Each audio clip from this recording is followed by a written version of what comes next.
soudain basculé. Dans un isolement total, le régime a coupé Internet à l'échelle nationale, bloqué les appels internationaux, verrouillé les canaux médiatiques et annulé une série de vols entrant et sortant. En quelques heures, l'Iran est devenu un pays aveugle à l'information, une forme de siège moderne, non pas imposée de l'extérieur, mais déclenchée par le régime lui-même.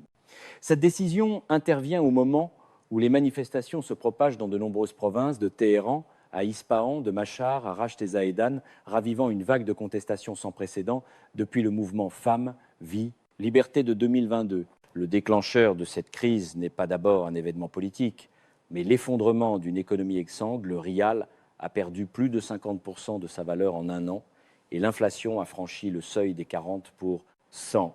Les commerçants des bazars traditionnels, colonne vertébrale économique de la classe moyenne iranienne, ne parviennent plus à survivre. Le quotidien est devenu un fardeau et de la critique des politiques publiques, les citoyens en sont venus à remettre en cause l'ensemble du système. Les slogans initiaux du type « baisser les prix » se sont rapidement transformés en cris réclamant un changement de régime. La République islamique n'est pas l'Iran et fait particulièrement marquant des appels à restaurer la dynastie.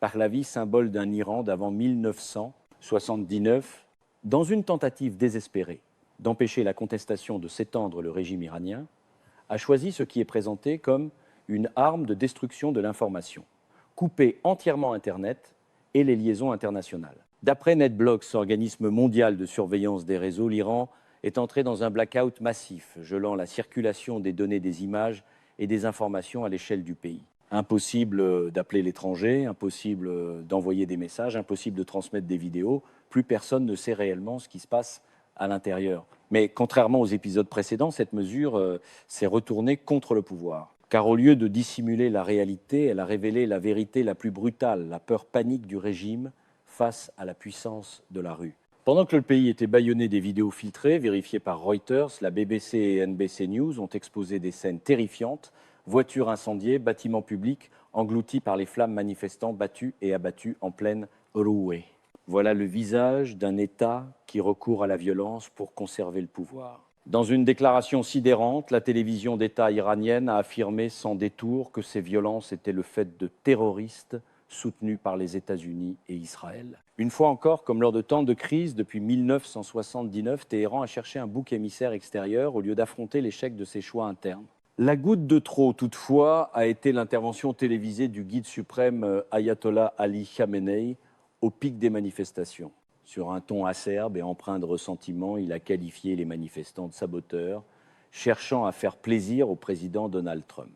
Il a ajouté que la République islamique d'Iran avait été bâtie par le sang de centaines de milliers de personnes grandioses et qu'elle ne reculerait pas devant des voyous. Ce vocabulaire n'exprime pas seulement l'arrogance, il révèle la peur qui gagne le sommet du pouvoir. Lorsqu'un dirigeant se sent obligé de régler ses comptes en direct avec un président étranger, ici Donald Trump, c'est que la certitude d'être inébranlable s'est évaporée. Du côté américain, Donald Trump n'a pas choisi le silence. Dans une interview accordée à The Hill, il a lancé un avertissement clair, je l'ai dit sans ambiguïté, s'ils commencent à tuer le peuple comme ils l'ont fait lors des soulèvements précédents, ils en paieront le prix fort. Il a ajouté « Vous êtes courageux, vous méritez la liberté. L'Iran a été une grande nation et redeviendra grande. » Ces mots se sont répandus comme un message de soutien moral pour des millions d'Iraniens étouffés par la machine répressive.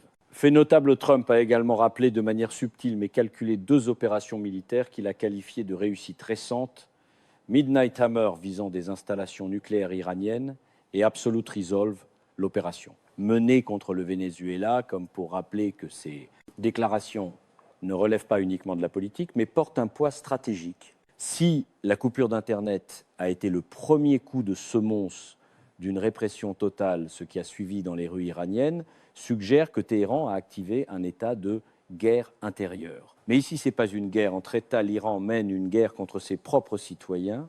Les forces engagées ne sont pas seulement la police, ce sont surtout les gardiens de la révolution islamique, IRGC bras armé, le plus loyal d'Ayatollah Ali Khamenei, une organisation que les États-Unis ont placée sur leur liste d'organisations terroristes. D'après des rapports d'Amnesty International et du Centre pour les droits humains, en Iran, basé à New York, des unités de l'IRGC ainsi que la milice Basij ont été déployées largement dans les grandes villes avec la mission officielle de rétablir l'ordre, mais en réalité de réprimer. Des témoins dans de courts messages envoyés avant la disparition totale du réseau ont décrit une scène de combat urbain. Des hommes en civil à moto fonçaient dans les foules, frappant à coups de matraque, de barres métalliques et parfois de pistolets électriques. Les armes pistolets tirant des balles en caoutchouc ou des munitions réelles n'étaient pas utilisées comme simple dissuasion, mais pour blesser. Plusieurs témoins affirment que des tirs visaient volontairement les yeux afin de terroriser, d'aveugler et d'empêcher tout retour dans la rue. Amnesty International affirme que les forces de sécurité iraniennes ont utilisé des fusils, des tirs de chevrotine, du gaz lacrymogène et des canons à eau contre des foules, y compris contre des manifestants pacifiques. Dans de nombreux cas, des personnes arrêtées ont été battues sur place puis emmenées sans notification aux familles, sans accès à un avocat et sans procédure publique. Selon Ashrana Human Rights Activist News Agency, au moins 42 personnes auraient été tuées, dont 6 enfants et plus de 2270 personnes arrêtées au cours des 2 premières semaines de la vague de protestation. À l'intérieur des prisons, la situation serait encore pire. Des anciens détenus des précédents soulèvements décrivent des tortures, des aveux forcés et, dans certains cas, des familles contraintes de signer des documents déclarant que le décès serait dû à un accident ou à la faute d'autres manifestants. Sinon, elles ne récupéreraient pas les corps. Il existe aussi des cas où les autorités auraient procédé à des enterrements secrets afin d'éviter l'attention des médias internationaux. Dans ce contexte, le régime a même évoqué publiquement le recours à la peine de mort. Le procureur de Téhéran a annoncé que ceux accusés d'avoir incendié des biens publics ou affronté les forces de sécurité risquaient la peine capitale. C'est un rappel direct des exécutions qui ont suivi les mouvements de 2009 et 2010 à 9, et l'histoire semble se répéter en plus violent, plus rapide, plus total. Au-delà de la force brute, Téhéran a déclenché une offensive médiatique de guerre psychologique. La télévision d'État diffuse des images de soutien au gouvernement et décrit les manifestants comme des terroristes téléguidés de l'étranger, voire comme des agents du Mossad et de la CIA. Un reportage de Presse TV, la chaîne iranienne anglophone, prétend avoir démantelé une cellule d'espions israéliens planifiant de faux meurtres pour en accuser le régime. Ce type d'accusation répétée ces dernières années vise à raviver la haine contre l'Occident. Mais le régime ne voit pas que son principal adversaire n'est ni les États-Unis ni Israël, ce sont ses propres citoyens. La brutalité de la répression a fini par forcer la communauté internationale à réagir. Le Haut Commissariat des Nations Unies aux droits de l'homme s'est dit profondément préoccupé, en particulier par la répression de manifestations pacifiques et l'usage d'armes létales contre des civils. Plusieurs gouvernements occidentaux ont appelé Téhéran à la retenue, tandis que de grandes ONG ont demandé que la question iranienne soit portée à l'agenda du Conseil de sécurité. Mais ce que le régime redoute le plus ne vient pas des Nations Unies ni d'un mécanisme international, cela vient d'un homme en exil depuis plus de 4 décennies, Reza Pahlavi, fils de l'ancien Shah Mohammad Reza Pahlavi. Le retour de la symbolique Pahlavi et les slogans en faveur d'une démocratie d'avant-révolution font ressentir aux dirigeants une secousse politique au cœur même du pays. Et quand Téhéran, ainsi que d'autres villes, scandent le nom de Reza Pahlavi, il ne s'agit plus d'une protestation passagère, c'est un tsunami révolutionnaire en formation. Aujourd'hui, l'Iran contrôle encore les armes, les prisons et les ondes officielles. Mais ce qu'il perd minute après minute, c'est la légitimité et la capacité à gouverner sur le long terme. L'histoire l'a montré, tout régime qui tire sur son propre peuple finit rarement sans tragédie. Point crucial même, des pays historiquement proches de Téhéran sur les plans économiques et diplomatiques comme la Chine ou la Russie n'ont montré aucun soutien explicite à la répression actuelle. Ce silence est stratégique. Pékin et Moscou savent qu'investir politiquement dans un régime en train de glisser vers l'effondrement est un pari dangereux. Ils ne veulent pas se retrouver du mauvais côté si l'Iran bascule vers une transition majeure. Même des États du Golfe, souvent prudents, commencent à prendre leur distance. Oman, l'un des rares pays du Moyen-Orient à avoir joué plusieurs fois l'intermédiaire entre Téhéran et Washington, n'a envoyé son ministre des Affaires étrangères que pour une visite officieuse sans aucune déclaration claire de soutien. Un pays englouti par la crise et prêt à tout pour conserver le pouvoir. Le silence des alliés est parfois plus terrifiant que la pression des ennemis. L'isolement diplomatique n'est qu'un volet d'une crise totale.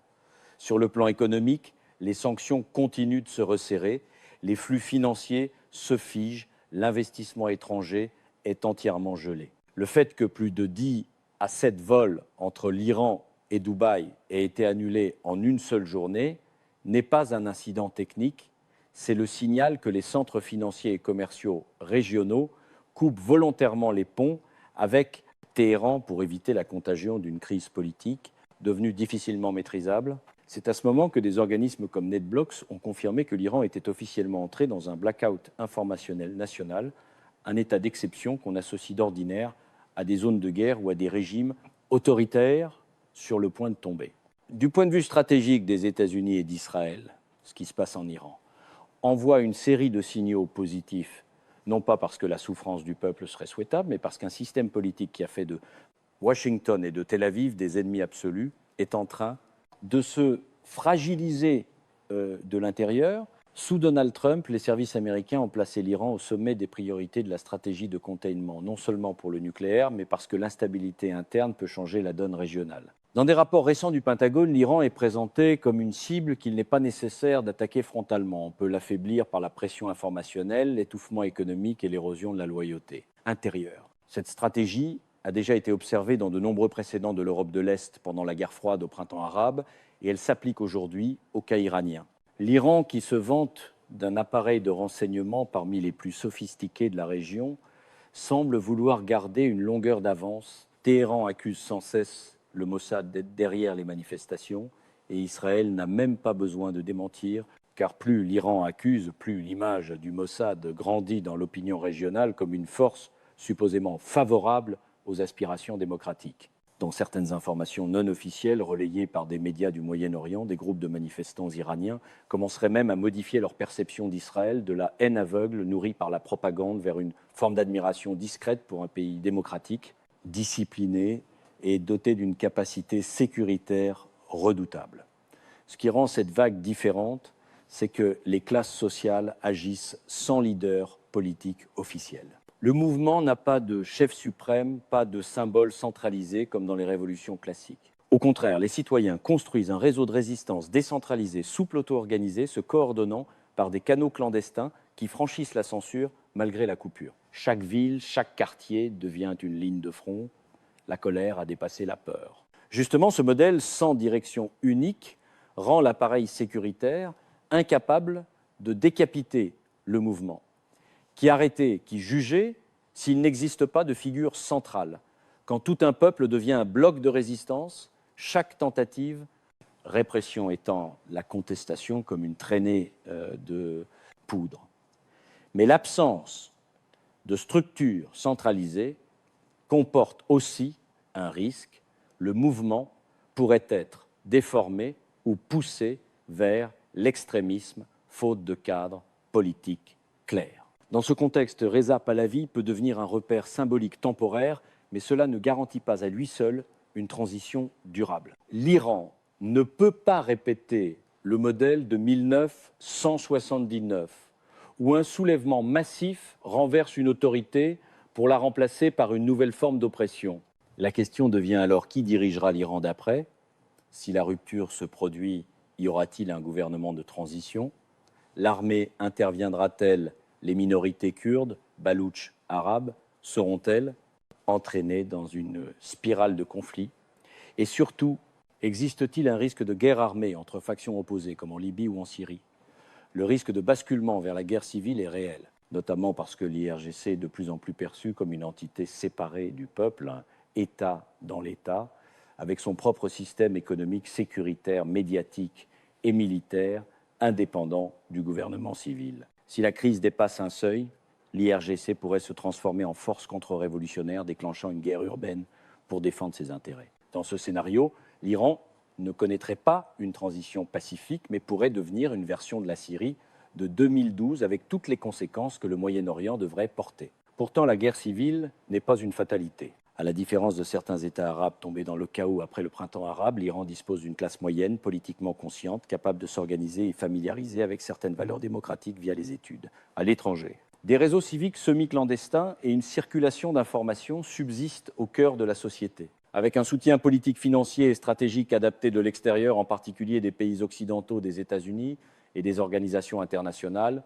le mouvement démocratique iranien pourrait éviter le pire et s'orienter vers une transition de type Europe de l'Est rapide, non violente et fondée sur ce qui subsiste d'institutions.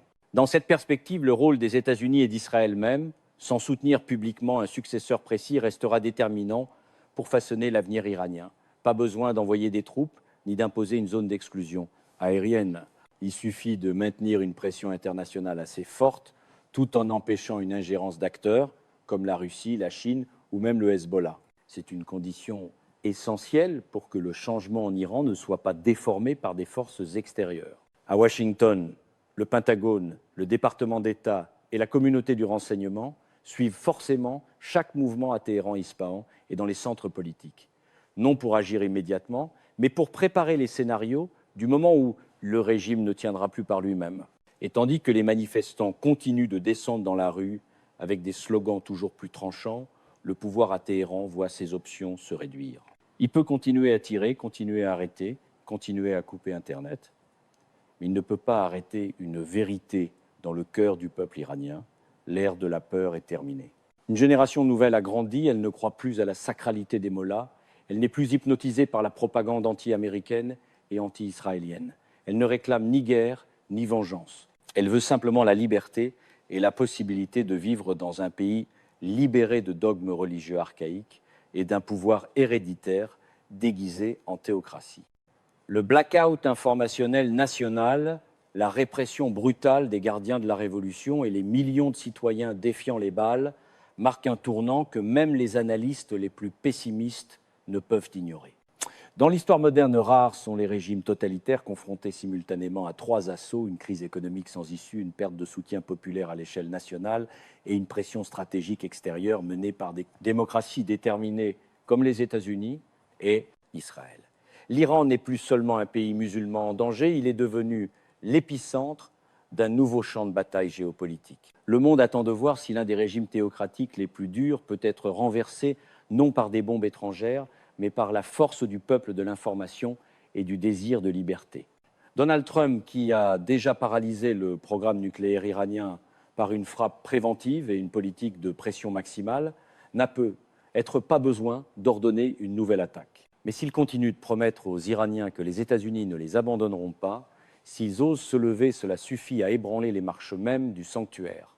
Israël, lui, n'a pas besoin d'apparaître directement. Mais l'image du Mossad et la résilience d'un État juif au milieu d'un environnement hostile deviennent pour une partie des Iraniens un symbole de survie intelligente, une idée que beaucoup commencent à observer et parfois à admirer. Et lorsque le nom de Reza Pahlavi franchit les frontières entre les villes, y compris dans des bastions conservateurs comme Mashhad, foyer de grands centres religieux, ce n'est plus un simple signal politique. C'est une sentence prononcée par une génération épuisée par le mensonge, la répression et les dogmes imposés jusque dans le pain quotidien.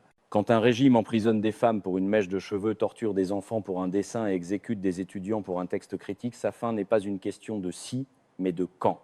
L'Iran se tient au bord du gouffre, non pas celui de la disparition d'un pays, mais celui de la naissance douloureuse d'un Iran nouveau. Soit une entrée dans une ère démocratique, comme la Pologne de 1989, soit une plongée dans le chaos, comme la Syrie de 2012. L'histoire s'écrit à même les rues, à coups de panus de cris, et de messages clandestins envoyés depuis des sous-sols. Et le monde observe non seulement pour documenter, mais pour intervenir si nécessaire. Car au XXIe siècle, lorsqu'un peuple ose se lever, le monde civilisé n'a pas le droit de détourner le regard. Et si un régime s'effondre, ce n'est pas la victoire d'un autre pays, c'est la preuve que la vérité, la liberté, même tordues, même étouffées longtemps, finissent toujours par retrouver leur chemin. Mesdames et messieurs, notre vidéo s'arrête ici. Merci de votre attention et de votre fidélité. À très bientôt dans nos prochaines vidéos.